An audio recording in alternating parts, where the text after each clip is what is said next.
I need to tell you something that still makes me feel sick to my stomach. In November 2021, my crypto portfolio was worth $112,000. By December 2022, it was worth $19,000.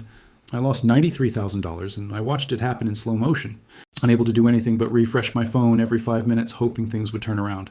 My wife cried. I couldn't sleep. I felt like I had betrayed my family's future. But here we are in 2026, and something remarkable is happening. The crypto market is recovering, and this time I understand what's really going on. So if you lost money like I did, or if you're thinking about getting into crypto now that prices are climbing again, you need to hear this story. Because the lessons I learned cost me nearly 6 figures, and I don't want you to make the same mistakes. Let me back up and tell you how I got here, because context matters. I'm 53 years old. I work as an operations manager for a logistics company. I'm not a tech person. I don't understand code. When I first heard about Bitcoin in 2017, I thought it was internet monopoly money for drug dealers. But by 2020, everyone was talking about it. My brother-in-law made $40,000 buying Ethereum. A guy at my gym quit his job because of crypto gains. Even my accountant mentioned that some of his clients were making serious money. And I thought, if all these regular people can do this, why can't I? So in early 2021, I opened an account on Coinbase and bought $2,000 worth of Bitcoin when it was around $35,000 per coin. Within 3 months, Bitcoin hit $64,000. My $2,000 had turned into almost $4,000. I felt like a genius. This was the easiest money I'd ever made. So I did what everyone does when they think they've discovered a money machine. I put in more, a lot more. Over the next 6 months, I invested another $48,000, bringing my total investment to $50,000. I bought Bitcoin, Ethereum, Cardano, Solana, and a few other coins that people on Reddit were excited about. By November 2021, my portfolio had grown to $112,000. I had more than doubled my money in less than a year. My wife and I started making plans. We talked about using the gains for a down payment on a rental property, maybe taking that trip to Italy we'd always dreamed about. I remember checking my portfolio balance multiple times a day, watching it climb higher and higher. And then everything changed. Bitcoin started dropping. At first I wasn't worried. It had dropped before and always bounced back. This was just a correction, I told myself, but it kept falling. 60,000 became 50, then 40, then 30. Ethereum crashed from 4,800 to under 1,000. The coins I'd never heard of before buying them lost 80-90% of their value. My portfolio went from 112,000 to 70, then 50, then 30. And I just held on, paralyzed, believing what everyone online was saying. Hold the line. Diamond hands. It'll bounce back. It always does. By mid-2022, my wife sat me down and asked if we needed to sell. I told her no, that selling now would lock in our losses, that the smart move was to hold through the dip.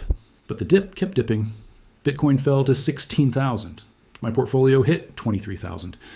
And then in a moment of absolute panic in December 2022, I sold everything. I couldn't watch it anymore. I couldn't take the stress. I locked in a loss of almost $31,000 from my initial investment. And if you count from the peak, I had lost $93,000 in paper value. It was one of the worst feelings of my life. I felt like a failure. I felt stupid. And I swore I would never touch cryptocurrency again. But here's where the story gets interesting, and this is what I need you to understand. After I sold, the market kept falling for a few more months, hitting absolute bottom around November 2022. And then slowly, painfully slowly, it started to recover. Bitcoin climbed from 16,000 to 20, then 25, then 30. By the end of 2023, it was back over 40,000. Throughout 2024, it continued climbing, eventually breaking its previous all-time high. And now in 2026, we're seeing Bitcoin at levels nobody thought possible just 3 years ago.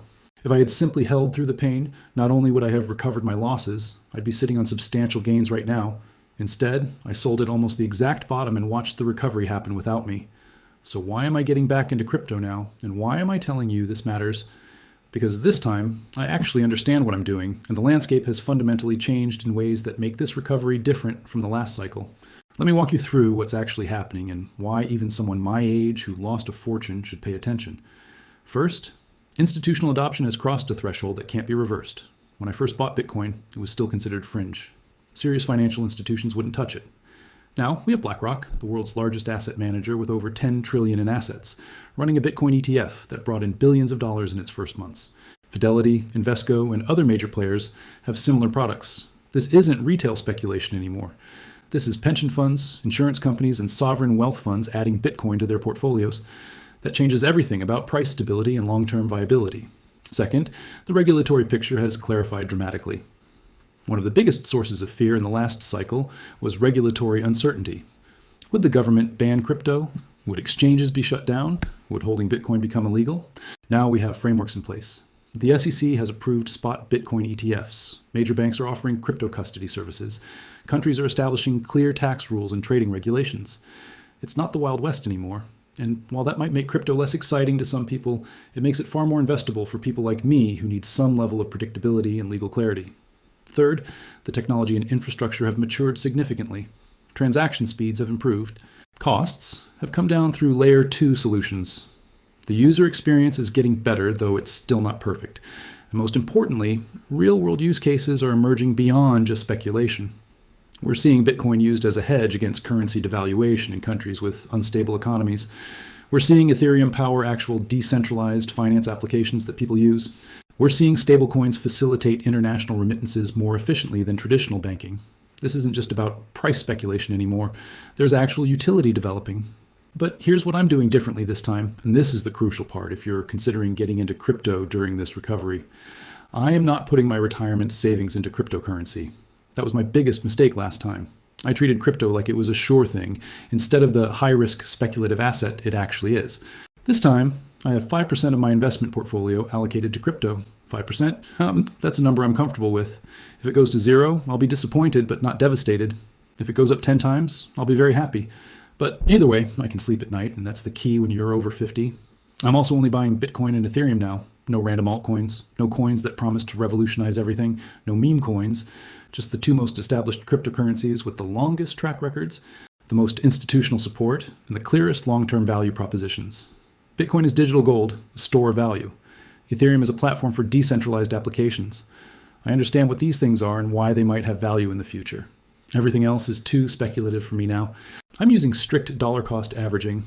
Every month, on the same day, I invest the same amount regardless of price. Some months I'm buying high, some months I'm buying low, but over time it averages out and removes emotion from the equation. I'm not trying to time the market anymore because I've proven to myself that I am terrible at it. The stress of watching prices and trying to decide when to buy or sell nearly destroyed me last time.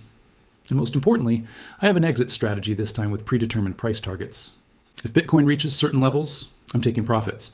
Not selling everything, but systematically removing my initial investment and some gains to reduce risk. Last time I just held, watching my profits evaporate because I got greedy and believed it would go up forever.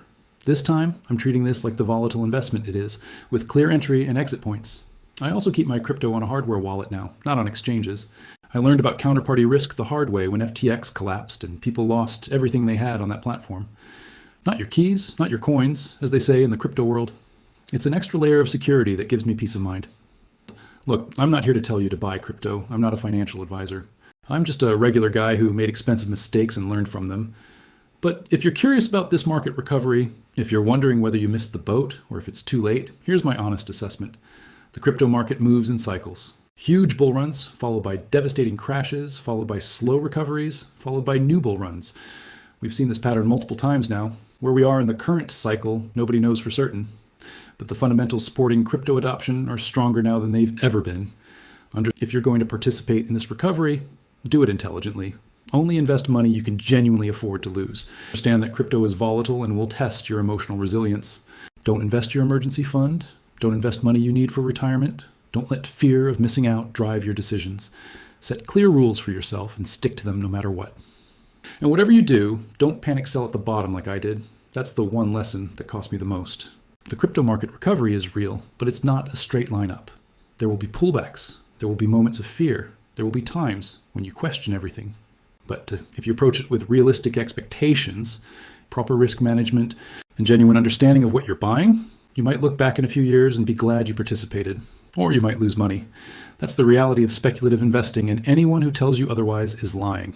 If this video helped you think through crypto investing more clearly, hit that like button and subscribe to Finance Lighthouse. I'm going to keep documenting my journey, sharing what works and what doesn't, and hopefully helping you avoid the expensive mistakes I made. Drop a comment below and let me know where you stand on crypto. Are you in, are you out, or are you watching from the sidelines? No judgment either way. Thanks for watching, and I'll see you in the next one.